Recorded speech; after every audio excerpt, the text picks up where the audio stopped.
السلام علیکم ورحمۃ اللہ وبرکاتہ۔ الحمدللہ رب العالمین والصلاة والسلام علی رسولہ الکریم، اما بعد۔ قال النبی صلی اللہ علیہ وسلم: من اصبح منکم آمنا فی سربہ معافا فی جسدہ عنده قوت يومه فكأنما حيزت له الدنيا بحذافيرها، رواہ الترمذی۔ محترم حاضرین، ابھی جو حدیث پڑھی گئی یہ ترمذی کی حدیث ہے۔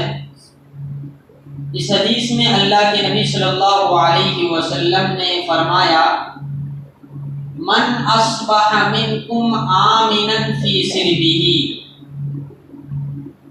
آپ میں سے جو آدمی صبح کرے اس حالت میں کہ اس کے ملک میں امن و امان ہو، اس کے گاؤں میں امن و عافیت ہو، اس کے شہر میں امن و عافیت ہو، معافا فی جسدہ، اور جسمانی اعتبار سے صحیح سالم ہو، صحت و تندرست ہو، وَعِنْدَهُ قُوتُ يَوْمِهِ، اور اس کے پاس ایک دن کھانے کے لیے روزی ہو، ایک دن کھانے کا سامان ہو، ایک دن کا خوراک ہو، فَكَأَنَّمَا حِيزَتْ لَهُ الدُّنْيَا بِحَذَافِيرِهَا، تو گویا کہ اس کے پاس دنیا کی ساری دولتیں موجود ہیں۔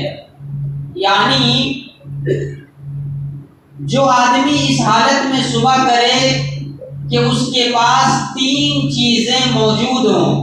پہلی چیز یہ کہ وہ جب صبح کر رہا ہے تو اس کے ملک میں امن و عافیت ہو۔ دوسری چیز، جب انسان صبح کر رہا ہے تو وہ کسی بیماری میں ملوث نہ ہو، صحت اور تندرست ہو۔ اور تیسری چیز، جب وہ صبح کر رہا ہے تو اس دن کا روزی اس کے پاس موجود ہو، اس دن کا خوراک اس کے پاس موجود ہو۔ اگر یہ تین چیزیں کسی آدمی کے پاس موجود ہیں تو گویا کہ اس آدمی کے پاس دنیا کی تمام دولت موجود ہے۔ یہ کون کہا؟ اللہ کے نبی صلی اللہ علیہ وسلم نے۔ اس حدیث سے یہ بات معلوم ہوتی ہے کہ امن و عافیت، چین و سکون، راحت اور اطمینان یہ بہت بڑی اللہ کی نعمت ہے۔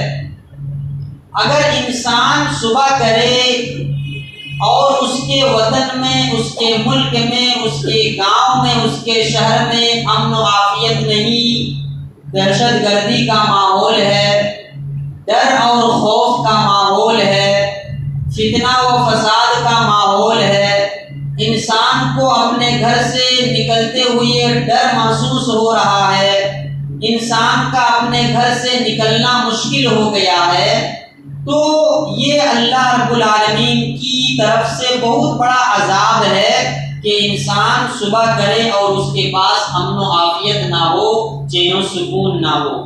اسی لیے حضرت ابراہیم علیہ السلام نے اللہ رب العالمین سے بہت ساری دعائیں کی۔ ان دعاؤں میں سے ایک دعا کو اللہ تبارک و تعالیٰ نے قرآن مجید کے اندر بیان کیا ہے، اور وہ دعا کون سی ہے؟ حضرت ابراہیم علیہ السلام نے مکے والوں کے لیے یہ دعا کی کہ رب اجعل ھذا بلدا آمنا، کہ اے پروردگارا تو اس مکے شہر کو امن والا بنا دے۔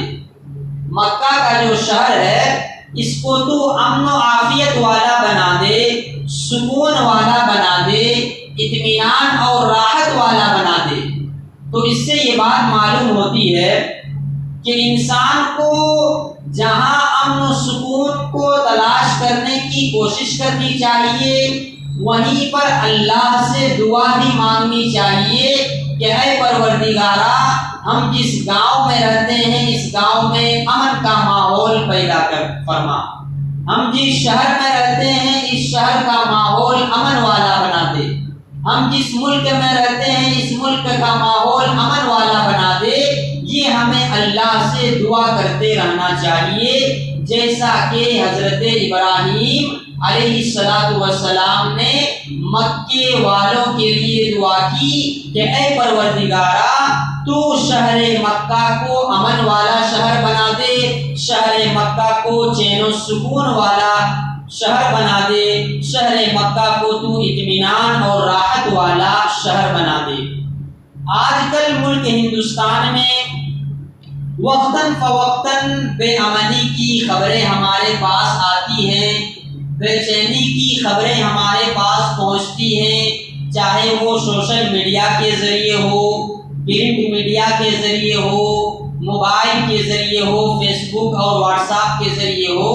آئے دن ہمارے پاس یہ خبر پہنچتی ہے کہ ہمارے ملک ہندوستان میں یہاں یہ ہوا، وہاں یہ ہوا، یعنی بے امنی اور بے اطمینانی کی خبریں ہمارے پاس پہنچتی ہیں، دہشت گردی کی خبریں پہنچتی ہیں، ڈرنے والے خبریں ہمارے پاس پہنچتے ہیں، جنہیں سن کر کے انسان ڈر محسوس کرتا ہے، خوف محسوس کرتا ہے۔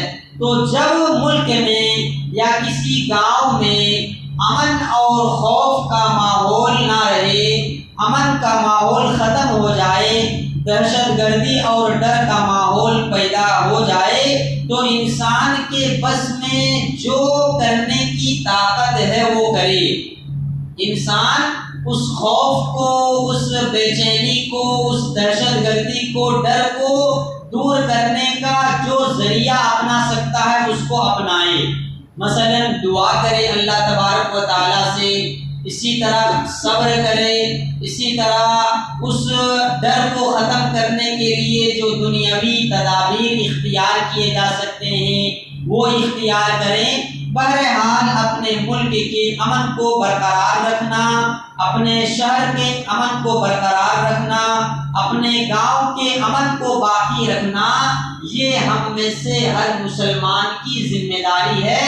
اس لیے کہ اگر ہمارے ملک میں امن نہیں ہوگا تو انسان کے پاس امن کے علاوہ دوسری جو نعمتیں ہیں وہ نعمتیں ملنے کے بعد بھی انسان سکون کے ساتھ نہیں رہے گا۔ انسان کے پاس کھانے پینے کے لیے بہت ہے، انسان کے پاس بڑا کاروبار ہے، بزنس ہے، تجارت ہے، لیکن امن نہیں ہے، ملک میں سکون نہیں ہے، اطمینان نہیں ہے۔ گھر سے نکلنے میں اسے ڈر محسوس ہو رہا ہے کہ گھر سے نکلیں گے کوئی میرا مرڈر کر دے گا، گھر سے نکلیں گے ہماری مائیں بہنیں ان کی عزت و آبرو حفاظت میں نہیں ہے۔ اگر ملک میں امن نہ ہو تو انسان کے پاس رہنے کے لیے بڑا گھر ہو، کھانے پینے کے لیے بہت ساری چیزیں ہوں، لیکن اس کے باوجود اس کی زندگی چین و سکون کے ساتھ نہیں گزر پائے گی۔ لہٰذا ہمیں اپنے ملک کے امن و امان کو باقی رکھنے کی پوری کوشش کرنی چاہیے، اللہ سے دعا بھی کرنی چاہیے، تدبیر بھی اختیار کرنی چاہیے کہ اے پروردگارا تو ہمارے ملک میں امن و عافیت کا ماحول پیدا فرما۔ آمین۔ السلام علیکم ورحمۃ اللہ وبرکاتہ۔